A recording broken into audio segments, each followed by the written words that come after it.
Vamos começar nossa meditação de hoje da palavra, dando continuidade àquele tema que a gente vem estudando lá de Efésios 4, e a gente quer ver se conclui aquela primeira parte hoje. As duas lições, os dois estudos anteriores, pessoal, a gente vem estudando Efésios 4, o versículo que fala sobre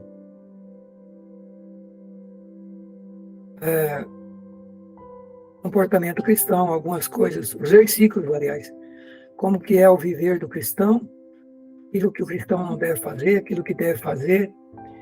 E o versículo 28 de Efésios 4, que é o tema que nós estamos estudando já há duas lições: aquele que furtava não furte mais, mas trabalhe, fazendo com as mãos o que é bom, para que tenha que repartir com o que tiver necessidade.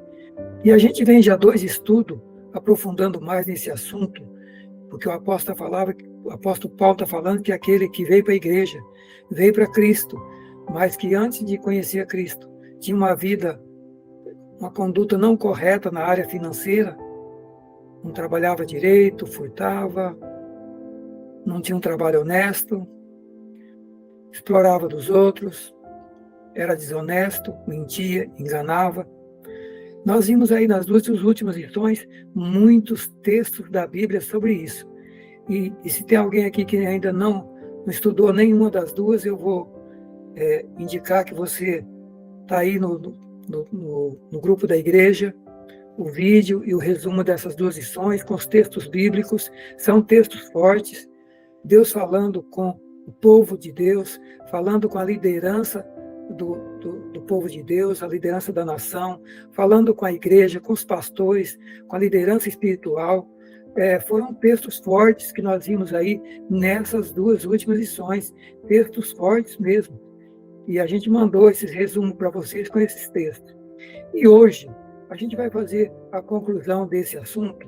E a conclusão de hoje nós vimos nos dois textos, nos dois estudos anteriores, Deus falando de maneira muito forte com o povo e mostrando os pecados que eles estavam praticando, coisas graves, exploração, roubo, mentira. E o impressionante é que esse tipo de conduta de roubo, furto, exploração, engano, opressão, era praticada pelo povo uns com os outros, fazendo esse tipo de conduta com os outros, o governo do país fazendo, as autoridades do país com esse tipo de conduta, a igreja, os cristãos também, a liderança espiritual. Nós vimos aí que todo mundo debaixo envolvido nesse tipo de conduta que a Bíblia tanto condena. E hoje nós vamos concluir vendo os textos que falam do juízo de Deus, as consequências desse tipo de conduta, as consequências desse tipo de conduta. Irmã Maria, seja bem-vinda. E, queridos, o texto de hoje é sobre as consequências de quem está enquadrado nesses dois estudos anteriores. As consequências desses tipos de pecados e de condutas anticristã, antibíblica, que Deus odeia, que Deus abomina, que nós estudamos nas duas últimas lições. Então, quem não estudou essas duas últimas lições, eu sugiro que ouça as duas últimas lições e os textos estão aí também no grupo da igreja. Se alguém precisar, a gente manda. Mas quais as consequências desse tipo de conduta? De roubo, furto, exploração, opressão, injustiça, suborno, justiça que não funciona nem no judiciário, nem no governo, nem na igreja, um explorando o outro, um roubando do outro, um tirando do outro, enfim, a gente viu tudo isso aí. Quais as consequências desse tipo de conduta? Meus queridos, eu digo para vocês que nós vamos estar nos baseando muito hoje em Amós, capítulo 3 e capítulo 5 de Amós. E o primeiro texto é Amós 5:3, que a Bíblia diz assim: porque assim diz o Senhor Deus, a cidade da qual sair 1000 vai conservar 100, e aquela que sair 100 vai conservar 10, porque o resto vai ser destruído. Então, olha que forte. Deus está alertando o povo de Israel, que se eles não mudassem esse tipo de conduta que nós vimos nas 2 últimas lições, os textos bíblicos das 2 últimas lições, Deus iria agir, trazer juízo muito duro para o povo de Israel. E Deus diz, a cidade aonde sair 1000 vai conservar 100, e a que sair 100 vai conservar 10, porque o inimigo ia destruir. Agora, o texto de Isaías 5, 20 a 23 fala dos ais de Deus. Dos ai de Deus. E esse texto fala o seguinte: ai dos que chamam ao mal bem e dos que chamam ao bem de mal. Ai daqueles que fazem das trevas luz e da luz trevas. Ai daqueles que fazem do amargo doce e do doce amargo. Ou seja, ai daquele que, igual está o mundo hoje e o Brasil hoje, o bem passa a ser mal, o mal passa a ser bem. O que é certo passa a ser errado, o que é errado passa a ser certo. O que é treva passa a ser luz, e aquilo que é luz passa a ser trevas. E Deus está dizendo, ai daqueles que fazem isso. Ai. Porque, queridos, quando Deus chega a dizer para o ser humano ai, você tem ideia do que é que ele está dizendo que pode vir. Ai daqueles que são sábios aos seus próprios olhos, daqueles que se julgam prudentes diante de si mesmo, daqueles que são poderosos para beber vinho, daqueles que são poderosos para misturar bebida forte. Ai daqueles que justificam o ímpio por suborno e nega a justiça ao justo. O que é que nós estamos vendo no Brasil? Negando-se justiça, aliás, dando justiça a quem é ímpio, soltando quem é ímpio, soltando quem está errado, libertando quem está errado e prendendo quem não cometeu crime. Deus está dizendo, ai dos que justificam o ímpio por suborno e nega justiça aos que são justos. Deus está falando com a justiça, tá? Com o poder judiciário, está falando com o poder legislativo que faz leis e também tem esse tipo de conduta, também. Está falando com o poder executivo, também. Mas está falando com a igreja, também. Está falando com os cristãos, também.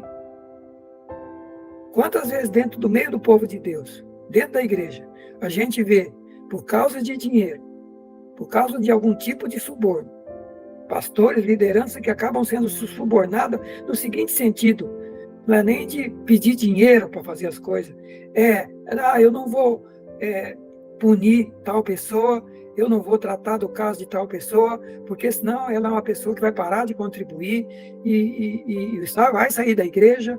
Então, às vezes, justificando ou tolerando o ímpio e negando justiça a quem é justo. Deus está dizendo ai. E nós vimos isso nesses textos anteriores aí. Olha outro texto, agora a gente volta para Amós, capítulo 3. O meu povo esqueceu de fazer o que é certo, diz o Senhor. O meu povo esqueceu de fazer o que é certo, diz o Senhor. Suas fortalezas estão cheias de bens obtidos por meio de roubo e de violência. Olha Deus falando de novo de roubo e violência. Por isso diz o Senhor dos Exércitos, o inimigo se aproxima, ele os cercará e acabará com suas defesas, e depois saqueará as suas fortalezas. Assim diz o Senhor, como o pastor que tenta arrancar uma ovelha da boca do leão e só consegue recuperar 2 pernas e um pedaço da orelha, assim será o destino do povo de Israel e de Samaria. Olha, queridos, que coisa forte. Deus está dizendo que esse seria o destino do povo de Deus.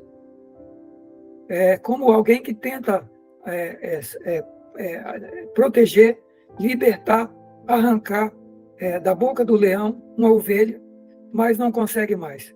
Só consegue recuperar 2 pernas e um pedaço da orelha. O restante foi destruído. O que Deus está dizendo para o povo de Deus? Se vocês não mudarem, olha o que vai sobrar de vocês. olha o que vai sobrar de vocês. Amós 3, 10 a 12. Agora, o Amós 3, 12. Por causa de vocês, por causa do povo de Israel, Deus está dizendo, o monte Sião será arado como um campo, e Jerusalém será transformada num montão de ruína. Vai crescer mato na colina, onde hoje fica o templo. Deus está falando da destruição de Jerusalém, e isso aconteceu. Isso aconteceu. E não aconteceu só uma vez só. Aconteceu 4 séculos antes de Cristo, quando Nabucodonosor invade Jerusalém, invade a terra de Israel, destrói Jerusalém, mata milhares de judeus, coloca fogo no templo famoso de Salomão, destrói tudo. E é o que Deus está dizendo aqui, vai crescer mato na colina onde está o templo. Queridos, Salomão tinha consagrado esse templo para Deus. Deus ficou feliz por esse templo tão maravilhoso que foi construído, templo fantástico de ouro. Mas, queridos, podemos fazer o melhor para Deus. Se estivermos vivendo no pecado e desobedecendo a Deus, não importa o que fizemos, se a gente não se consertar, Deus, ele abandona, é como não tivesse feito nada. E ele, é como ele fez aqui, destruiu Jerusalém, destruiu o templo, Nabucodonosor levou as coisas sagradas do templo e botou ainda dentro do templo dele, lá na Babilônia, no templo dos deuses dele, as coisas consagradas a Deus. Veja o que Deus permitiu, por causa de rebeldia, desobediência e brincadeira do povo cristão que brincava com a palavra de Deus. Queridos, como será que está a igreja no Brasil hoje? É bom que a gente reflita sobre isso. Deus está dizendo que se o povo não se consertasse, o monte de Sião, o lugar da manifestação de Deus, seria arado, e Jerusalém, a capital de Israel, seria transformada num montão de ruína. O templo seria destruído e o mato ia crescer no local onde era o templo. Outro texto. Nós estamos vendo a consequência de viver, principalmente esse tipo de pecado que nós vimos aí. Roubo, mentira, engano, opressão, exploração. E Deus está batendo nessa tecla. Ele está falando disso e está dizendo que o sofrimento vem em razão disso. Vocês viram os textos aí.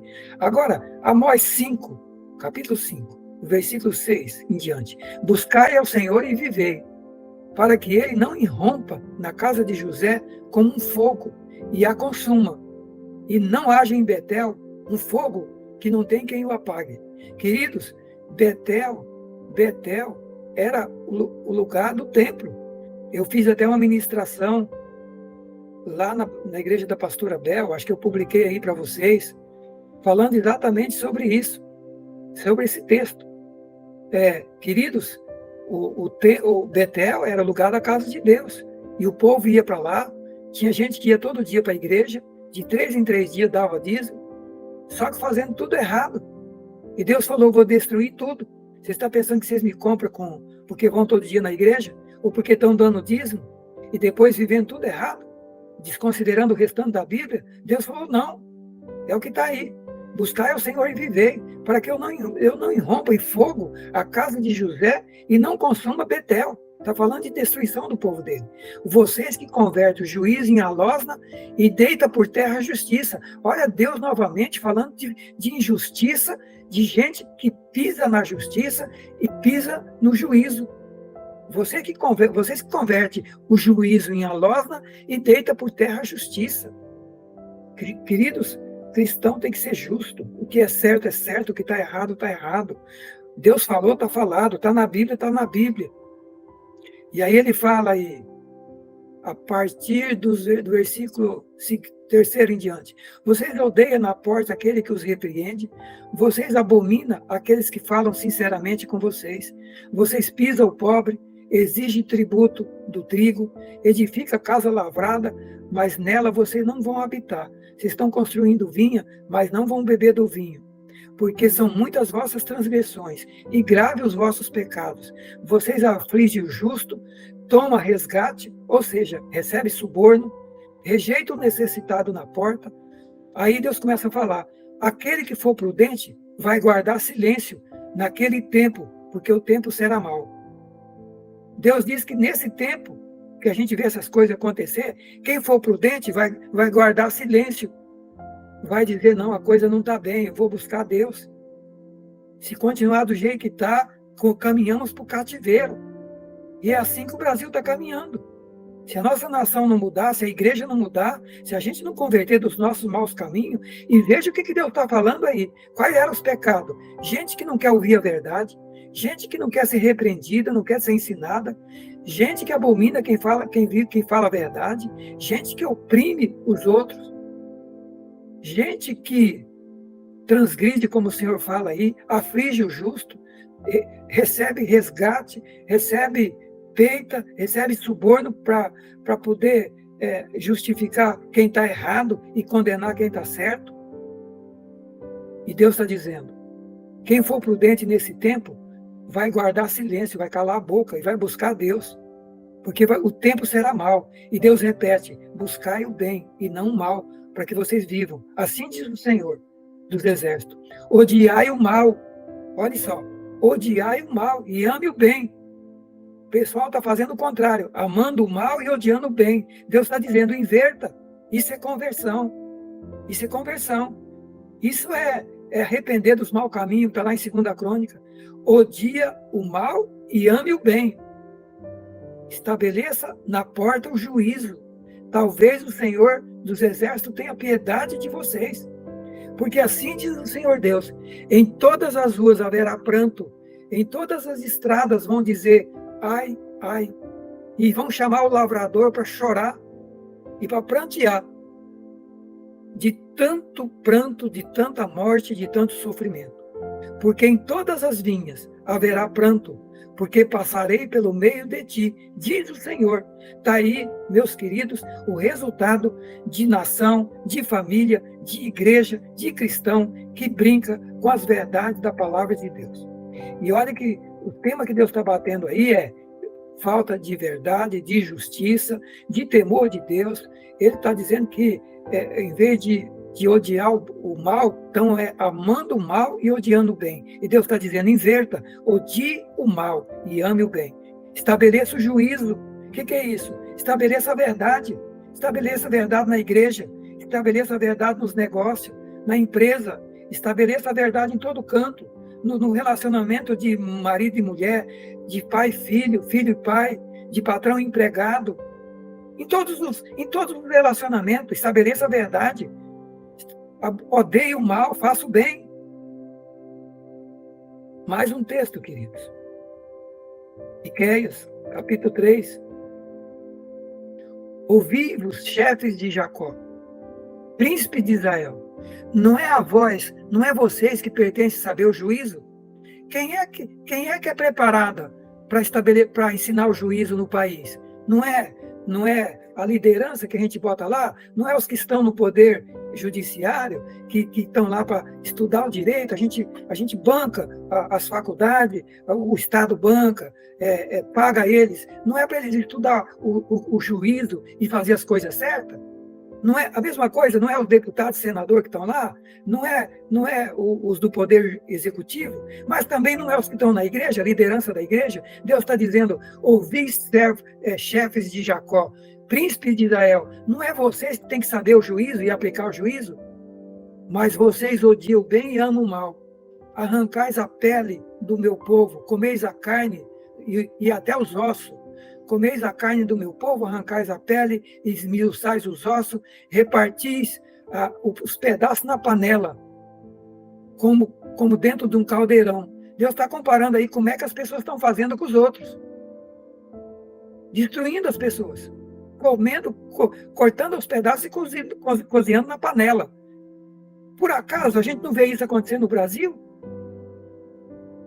A gente não está vendo isso acontecer no Brasil, de norte a sul, de leste a oeste? Quantas mortes? Quantos assassinatos? Quanta roubalheira? Quanto dinheiro roubado? O que é isso? Não é arrancar a pele das pessoas? A carne das pessoas? Arrancar os ossos das pessoas? Esmiuçar os ossos? E ainda botar dentro do caldeirão? Deus está dizendo, clamarão, mas eu não os ouvirei. Vocês vão clamar a mim, mas eu não vou ouvir. Vou esconder deles a minha face naquele tempo, porque só fizeram mal nas suas obras. E assim diz o Senhor agora com os profetas. Acerca dos profetas que faz errar o meu povo, morde os dentes, clamam paz contra aquele...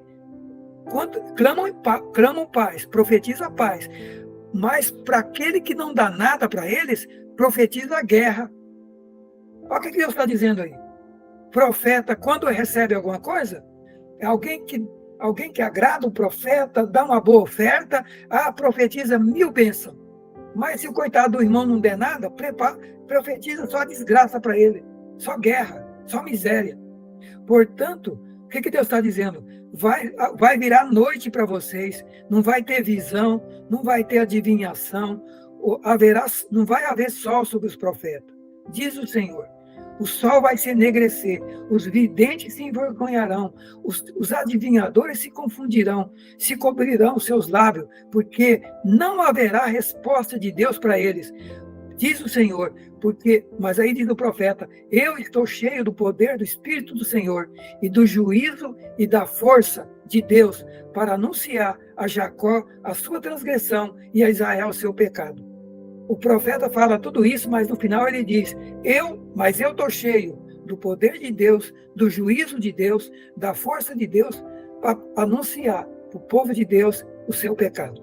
Será que nós, irmãos, nós, igreja, estamos preparados, vivendo essas verdades e preparados para anunciar para Jacó, para o povo de Deus, os seus pecados?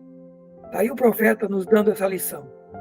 Agora, Miqueias, capítulo 6, versículos 6 a 11. Agora vem a pergunta, o que fazer então, diante desse juízo de Deus? Deus tem um conselho para o seu povo. Miqueias 6, 6 a 11, o profeta Miqueias diz assim, com que eu vou me apresentar diante de Deus? Como eu vou me inclinar diante do Altíssimo? Vou apresentar diante dele com holocausto, com bezerro? Porventura, agrada o Senhor de milhares de carneiros, de holocausto? Ele se agrada de 10.000 ribeiros de azeite? Por acaso eu tenho que dar o meu primogênito pelo meu pecado, o fruto do meu ventre pelo pecado da minha alma? O que eu levo para Deus para ele mudar a minha vida? O que nós podemos fazer para Deus? É a pergunta. O que fazer? O que a gente faz pelo nosso pecado? Nosso, da nossa família, da nossa nação? É que o profeta estava perguntando. Será que eu levar oferta, dízimo, eu ir para a igreja todo dia, vai resolver o problema? Sabe, o próprio Deus responde. Ele te declarou, ó homem, o que é bom e o que o Senhor pede de ti. E o que é que Deus pede? Senão que, preste atenção nos textos, pratique a justiça. Olha o que Deus está pedindo. Pratique a justiça. Em todas as áreas. Em todas as áreas. A começar do marido e mulher, na família, pai e filho, nos negócios, no trabalho, na igreja, em todos os cantos. Pratique a justiça, a verdade, faça o que é justo. Ame a benignidade, a bondade, a misericórdia. E ande humildemente com teu Deus. É isso que Deus está pedindo. Justiça, verdade, humildade, bondade, misericórdia. É isso que Deus está pedindo, não está pedindo sacrifício. Miqueias 6. Queridos, agora, mais alguns textos, caminhando já para a parte final. Miqueias 2:10, o conselho de Deus. Levantai-vos e andai, porque aqui não é lugar de descanso, por causa da corrupção que destrói, sim, que destrói grandemente. Primeiro conselho, levantai-vos e andai. Queridos, esse mundo não é lugar de descanso. Esse mundo está sendo preparado para o fogo, como diz 1 Pedro, 2 Pedro. Aqui não é lugar de descanso. Quem é mau vai continuar fazendo maldade. E por isso o juízo de Deus está chegando. Por isso, o conselho primeiro é, levantai-vos e andai. Não fique no meio do mundo pecaminoso. Saia de lá. Porque aqui não é lugar de descanso, por causa da corrupção que destrói, e destrói grandemente. Miqueias 2:10. 2 Crônicas 7, 13 e 14, nós conhecemos bem esse texto. Diz Deus, se eu fechar o céu para que não chova, se eu mandar os gafanhotos para devorar as colheitas da terra, e se eu enviar praga entre o meu povo, e aí vem o conselho, se o meu povo que chama pelo meu nome, fazer o quê? Primeiro, se humilhar. Segundo, orar. Terceiro, buscar minha presença. Quarto, afastar dos maus caminhos. O que é mau caminho? Tudo isso que nós vimos aí nas lições anteriores, que a Bíblia mostrou, o que é pecado, o que é mau caminho. Aí tem um pouco, ainda vamos continuar falando sobre isso. Nós vamos para o Novo Testamento. Mas aí nessas duas lições anteriores aí, nós já vimos um monte de coisa que é mau caminho. E Deus está dizendo, se o meu povo, que chama pelo meu nome, primeiro, baixar a crista, se humilhar. Humilhar é reconhecer que nós estamos mal, que nós estamos perdidos, que nós estamos desagradando a Deus, que a gente não presta e que nós precisamos mudar. É descer dos nossos pedestais. Porque tem muita gente aí que está tudo bem, está igual a igreja de Laodiceia. Um monte de cristão que não desce do pedestal, vivendo tudo errado, quebrando todos esses princípios que está aqui e ainda cheio de razão. Deus está dizendo, veja o que diz minha palavra, como é que você está vivendo. Desça do seu pedestal, vá para o pó, vá para a terra, faça como o povo de Nínive. Eu falei que ia destruir Nínive, mas o que o povo fez? Foi todo mundo para a cinza, para o pó. E Deus mudou a história. É isso que Deus está dizendo aqui. Se o meu povo, que chama pelo meu nome, se humilhar, orar, buscar minha presença, converter dos maus caminhos, aí Deus, aí ele diz o que ele vai fazer. Ouvirei do céu, perdoarei seus pecados e restaurarei a terra. Então, quando a gente faz tudo isso, Deus vai ouvir do céu, aí ele vai resolver o problema que impede a resposta de Deus, que é o pecado. Ele vai perdoar o pecado, não adianta, pode passar a vida inteira orando e jejuando. Se estiver cometendo pecado, Deus não tem como resolver. Deus não vai abençoar. Isaías 59 diz que o nosso pecado faz separação entre nós e Deus, ele não pode abençoar. Então, enquanto a gente não resolver o problema do pecado, Deus não pode nos ouvir. E aí, quando a gente resolve o problema do pecado, fazendo esse caminho que, segundo a crônica está mostrando aqui, Deus ouve do céu, perdoa o pecado e sara a terra. Meus queridos, Isaías 55, 6 e 9. Buscai o Senhor enquanto se pode achar. Invocai-o enquanto está perto. Deixe o ímpio o seu caminho, e o homem maligno seus pensamentos. Se converta ao Senhor, que se compadecerá dele. Torne-se para o nosso Deus, porque é grandioso em perdoar. Olha que maravilha. Deus está falando, estou mostrando para vocês o que é errado, o que é pecado. Olhem para isso. Mas conserta, se humilha, volta para trás, corrige o caminho, corrige a vereda. E se vocês fizerem isso, segundo a crônica diz que ele vai ouvir dos céus, perdoar os pecados e restaurar a terra. E aqui, Isaías 55, ele diz que ele vai, devemos buscá-lo enquanto se pode achar, invocá-lo enquanto está perto, devemos abandonar o mau caminho, os maus pensamentos e convertermos a Deus. E ele se compadecerá de nós, porque é grandioso em perdoar. Aí, o segredo para a vitória, o segredo para a vitória. 2 Coríntios 6, 17 e 18, o apóstolo Paulo, aconselhando a igreja de Coríntio, ele fala assim, saí do meio deles e apartai-vos dos que vivem no pecado. Diz o Senhor, não toqueis nada imundo, e eu vos receberei. E eu serei para vós pai, e vós sereis para mim filhos, diz o Senhor, Deus Todo-Poderoso. Deus está mandando a gente sair desse meio de tipo de coisa. Além da gente abandonar do pecado, sair do meio de quem está vivendo assim, porque senão pode sobrar para a gente também. 2 Coríntios 6, 17 a 18. Saí do meio deles, apartai-vos, não toque nada que é imundo, e eu vos receberei, serei para vós pai, e vocês serão para mim filhos, diz o Senhor Deus Todo-Poderoso. Meus irmãos, Deus é pai de gente assim, de gente que se separa do pecado. E é filho de Deus quem procura se separar do pecado a cada dia, se santificar.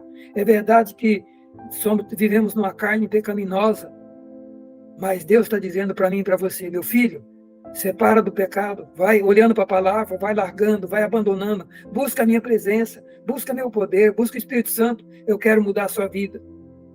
Eu quero que você seja filho e eu quero ser seu pai. E último texto, não vou comentar muito porque é um texto longo, vou pedir para vocês lerem depois, Efésios 5, 1 a 20, começa dizendo que sede, pois, sede imitadores de Deus como filho amado. Qual que é o padrão nosso? Imitar Deus. O filho imita o pai. O filho parece o pai. E nesse texto começa dizendo: irmãos, imitem a Deus se vocês são filhos de Deus. E aí ele vai falar um monte de coisa para a gente fazer. Anda em amor, abandona a prostituição, impureza, avareza, as conversas torpes, palavrão, as reclamações, as murmuração, a fornicação, o adultério, a avareza, a idolatria. E aí ele vai dizendo: porque quem pratica essas coisas não tem herança no reino de Deus.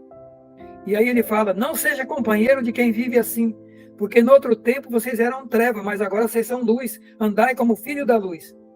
E aí ele fala: não comuniqueis com as obras das trevas, antes condenai-a. Além de não comunicar, é para condenar aquele que está errado. E aí conclui dizendo: pelo que diz, desperta tu que dorme. Quem está dormindo no meio desse tipo de gente, no meio dos mortos, desperta tu que está dormindo no meio desses mortos, levanta dentre os mortos e Cristo te esclarecerá. Portanto, vede prudentemente como andais, não como nécio, mas como sábio, remindo o tempo, porque os dias são maus. Remindo o tempo, porque os dias são maus. Pelo que não sejais insensato, mas entendei qual é a vontade do Senhor, e não vos embriagueis com vinho em que há contenda, mas enchei-vos do Espírito, falando entre vós com salmos, hinos, cânticos espirituais, salmodiando ao Senhor no vosso coração e sempre dando graças a Deus por tudo nas vossas vidas. Meus queridos irmãos, é isso que eu tenho de ministração nessa primeira parte.